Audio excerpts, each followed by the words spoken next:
Hello everyone, welcome back to my channel. तो कैसे हैं आप सब? आई होप आप सब अच्छे होंगे। तो स्टार्ट करते हैं आज का वीडियो। और आज का वीडियो होने वाला है बहुत ही ज़्यादा ज़बरदस्त और आपके स्ट्रैटेजी के ऊपर होगी, ठीक है ना। और स्ट्रैटेजी किस चीज़ की? तो इंडियन कोस्ट गार्ड की, ठीक है ना। ऐसे मैं एसएससी जीडी का 75 डे हार्ड चैलेंज का डाल रहा हूँ, जो कि कल वीडियो उस पर आएगा, क्योंकि अल्टरनेट डेज पे वो आता है। साथ के साथ आपको क्या करना है उसमें मैं बताता हूँ।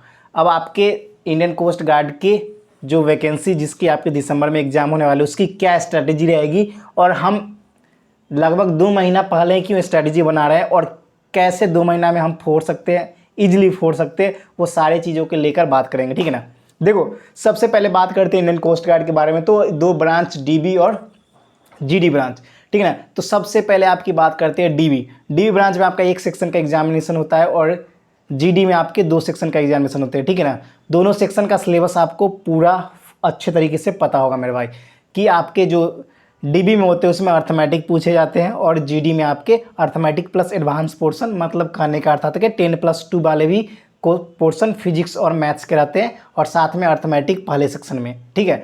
तो देखो, सबसे इंपॉर्टेंट बात यह है कि अभी मैं इसलिए स्ट्रैटेजी ला रहा हूं ताकि आप आसानी से क्लियर कर सको। जैसे 75 डे हार्ड चैलेंज मैंने एसएससी जीडी का लिया, इसका भी हार्ड चैलेंज लेकर करेंगे खात्मा, ठीक है। तो देखो, करना क्या अपने को, देखो अपने को क्या करना क्या है। देखो, अपने अपने पास अपॉर्चुनिटी कौन कौन से, देखो बहुत सारे अपॉर्चुनिटी है, लेकिन अभी टारगेट अपना देखो, दिसंबर में आपका इंडियन कोस्ट गार्ड का एग्जाम होगा। ऐसा मुझे कैसे पता? साफ साफ नोटिफिकेशन में लिख रखा है कि दिसंबर के अंत तक आपके एग्जाम हो जाने हैं, और अभी चल रहा है नवंबर, जो कि आज डेट है 2 तारीख, ठीक है।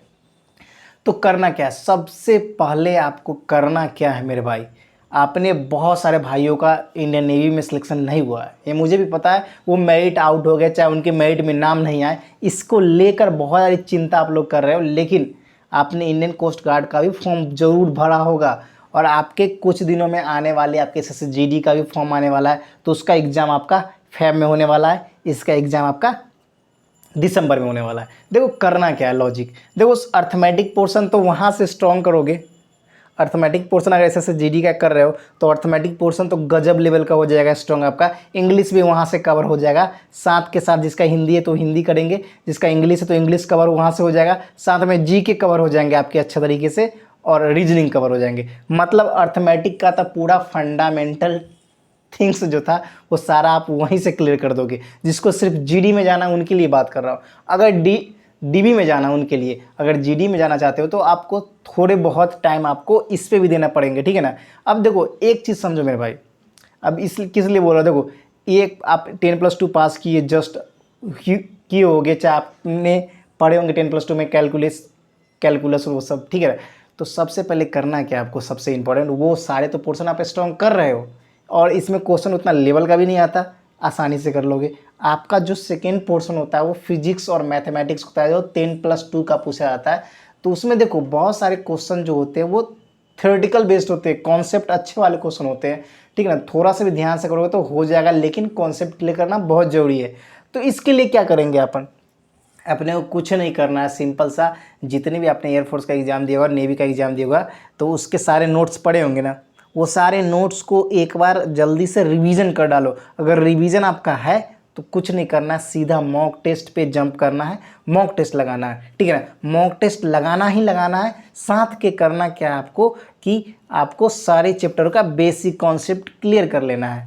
मतलब कि मान लो कोई चैप्टर आप छोड़ दिए, जैसे इलेक्ट्रिक करंट हो गया, मैग्नेटिक फील्ड हो गया, ये सारे, तो उस सारे चीज़ों को कवर कर लेना बस, समझ गए, ठीक है। एक चीज़ ध्यान रखो मेरे भाई, आप फ्लेक्सिबल बनो अपने आप में। कहने का अर्थात ये है कि मान लो कि ऐसा बनो कि आप उसके लिए भी एलिजिबल हो, इसके लिए एलिजिबल हो। अगर आपको मान लो कि आपका गोल सेट है कि नहीं भाई हमको इंडियन कोस्ट गार्ड में ही जाना है, तो दोनों पे आप विशेष रूप से ध्यान दे रहे होगे। लेकिन आपको लगता है कि नहीं यार, मुझे एसएससी जीडी में जाना है, क्योंकि बहुत सारे भाइयों का हाइट कम भी होता है, एसएससी जीडी में हाइट 170 खोजते हैं ना, इस वजह से। और एक सबसे इंपॉर्टेंट बात ये भी आपको बता दूँ, कि इस बार कट ऑफ कम जाएगा, ध्यान रखना, कट ऑफ कम जाएगा, क्योंकि आपके एग्ज़ाम पैटर्न में चेंजेज आए हैं। पूरा वीडियो देखना मेरे भाई, एग्ज़ाम पैटर्न में चेंजेज आए हैं, क्योंकि आपका स्टेज फर्स्ट जैसे ही होगा, उसके बाद स्टेज सेकंड में फिर से वहाँ पे रनिंग से पहले आपका रिटेन एग्जामिनेशन होगा, वो भी ओमार सीट बेस्ड, जैसे आपका इंडियन नेवी में होता है उस प्रकार से। समझ रहे हो ना। तो मतलब कहने का अर्थात ये है कि एग्ज़ाम आपके 2 बार होंगे, तो यहाँ पर का आपका होगा क्या, कट ऑफ थोड़ा सा कम जाएगा। याद रखना इस चीज़ को ध्यान रख लो मेरे भाई। और एक चीज़ हमेशा बता दूँ मेरे भाई, कट ऑफ कितना भी जाए, आपको टारगेट, अगर आप जीडी से हो तो 80 प्लस करो, अगर आप डीबी से हो तो भाई आपके 60 मार्क्स के होते हैं, 60 में कम से कम 55 प्लस तो कम एकदम चाहिए ही चाहिए। 50 प्लस है तो फिर चांस बनते हैं, लेकिन 54-55 प्लस है तो लगभग उनका सिलेक्शन हो ही जाता है, समझ रहे हो ना। लेकिन इस बार आपके पहला पे तो मेरिट ही नहीं बननी है, ठीक है ना। तो कट ऑफ थोड़े से कम जाएंगे, लेकिन आपको टारगेट कम से कम 55 का लेके चलना है, समझ गए। 55 का लेके चलोगे तो 50 तक आ ही जाएगा ना। इस वजह से बोल रहा हूँ 80 प्लस लेके चलोगे तो कट ऑफ थोड़ा कम जाएगा, फिर आपके वहाँ पर स्टेज सेकंड में एग्जाम होंगे। तो स्ट्रैटेजी अपना यही सिंपल सीधा है कि जितना भी पढ़ रहे हो एसएससी जीडी के लिए पढ़ो, वो आपके अर्थमेटिक पोर्शन को कवर कर देंगे। साथ के साथ आपको सिंपली यही करना है कि एडवांस पोर्शन पे 1-2 घंटे टाइम निकाल के प्रैक्टिस करनी है। मैं ये नहीं बोलता कि बहुत ज़्यादा टाइम निकालो, नहीं करने वाले कोई दिक्कत नहीं। आप सिर्फ सबके क्वेश्चन के थ्योरेटिकली पढ़ लो, साथ में मैथ्स के लिए एक मॉक टेस्ट लगाते जाओ, सेक्शन ही लगा दो, क्या फ़र्क पड़ता है, सिर्फ स्पीड और एक्यूरेसी आ जाए। देखो एक चीज़ बताऊँ, फिजिक्स आप किसी भी एग्जाम, कॉम्पिटेटिव एग्जाम के पढ़ रहे हो ना, फिजिक्स सब में पूछे जाते हैं, इसमें थोड़े से एडवांस लेवल के आते हैं, समझ गए। तो आप लगातार एयरफोर्स का तैयारी कर रहे होगे, नेवी की तैयारी कर रहे हो, तो उतने तो लेवल आपके हो ही गए होंगे ना। तो मैं एक ही बात बोलूँगा मेरे भाई, रिजल्ट आपके आए ना आए कोई दिक्कत नहीं है, उस पर छोड़ दो उसको। अब ध्यान दो आगने वाले अपॉर्चुनिटी को। आपके दिसंबर में एग्ज़ाम होने वाले, तो डट के लग जाओ मेरे भाई, क्योंकि अब नहीं तो कभी नहीं। आप सब पता है सबसे डिमोटिवेशन की सीट कम है, ये कम है, उस पर मत जाओ मेरे भाई, क्योंकि वो सीट कोई ना कोई लड़का लेगा ज़रूर जो मेहनत करेगा। समझ रहे हो ना। यही बात आपको समझाने के लिए मैं आज का वीडियो बना रहा था। और साथ में आप तैयारी करते रहो, सफलता ज़रूर मिलेगी, क्योंकि मेहनत है ना, वो आपको सफल बना के ही छोड़ेगी। चाहे कितना भी किस्मत उस्मत का बात छोड़ो, मेहनत पे ध्यान दो मेरे भाई।